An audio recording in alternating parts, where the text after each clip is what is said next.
Hello and welcome to another update video about Solana. So I've added here two micro counts now based on the latest price action, which I find most reliable. As you know, we've got the orange wave count, which assumes that a B wave should end somewhere in the orange support area, so could very well go a little lower. And the yellow wave count, where the C wave could come down even lower. That means there is a lot of space before this chart actually gets really bearish, because it has a lot of space to play with still if it needs to. Doesn't mean it has to come down that low, but it also means we are very far away from an invalidation point, which basically increases risk a little bit. We highlighted before that as long as it's holding 2250, it could also go up more directly, and it can still do that. But I'm doubting that right now, especially with the basically double bottom, triple bottom structure here, which is just typically not holding. Yeah, typically these double, triple bottoms don't hold. You can see that strong retracement. And it now starts to look like a flat structure, which is evolving here.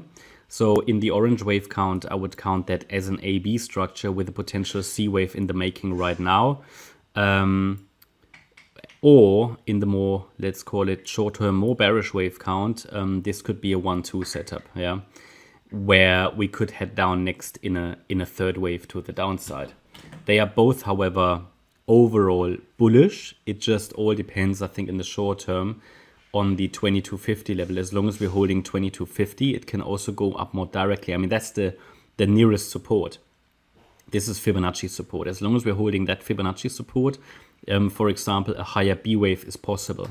Remember what we talked about resistance here, which goes all the way up to $30. So theoretically, that B wave could move up to $30, yeah, or that wave 2 as well. It's just not reliable because you would be betting against the higher level trend. At least the trend is not clear, but we talked about that. Yeah, we highlighted that this chart shows quite a lot of uncertainty due to the 3-wave rally that we've had here into the July highs, because we cannot count that as wave 1. So it's not an impulse. It is at best an A wave, okay, or even an overshooting B wave, and that just leaves a lot of room for interpretation. So that means the approach here must be to act with caution, yeah, maybe even to wait for clarity, maybe to wait for lower prices and then buy there if the reward to risk ratio gets better, maybe just to be restricted to the spot market. Certainly nothing to be aggressive here, but we talked about that. So yeah, but it all hangs on the 2250 level at the moment. But again, as I said, typically, even when it holds momentarily, typically when price comes down that low again, it does these 99% retracements as it did here, it is very much possible that it's going to come down lower. Obviously something to observe. I mean, again, it can go up more directly, but it would just be probably, the way it's going now, part of a corrective rally, either a higher B wave or a wave 2, which is highly, highly difficult to forecast and also to trade, because you don't know if it's going to be long or short, because corrections can always be long, they can always be short. So be aware of that. And it would just be, you know, B waves are among the most difficult waves to trade anyway. So I think here we're still waiting for clarity. I think I'm going to get, again, as I explained over the last few weeks, I'm going to get more interested again if we go a little lower, because I sold just before the breakout some SOL. So I would be happy to buy back a little lower. And then if it breaks below 2250, I'd look at a new low around $20.20. Yeah, maybe it emerges from there. And if not, then we look at the $17 level next as potential target.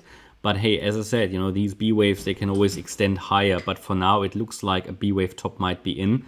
And therefore, I'm cautiously counting the B as topped already, 2550. It would take a break.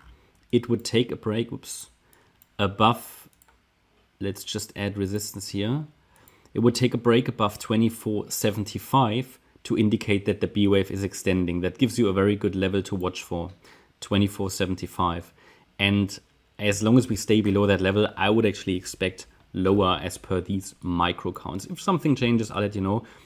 Things on the situation on the Solana chart at the moment can change quickly because we haven't got an impulse to the upside. Yeah, I was quite happy with this as an impulse, and then we looked forward for this correction, and also we saw a reaction in our support area, but it is just at the moment what's happening here to the upside is just at this stage not really reliable. So I think it's all about waiting for clarity at the moment. But I keep you updated.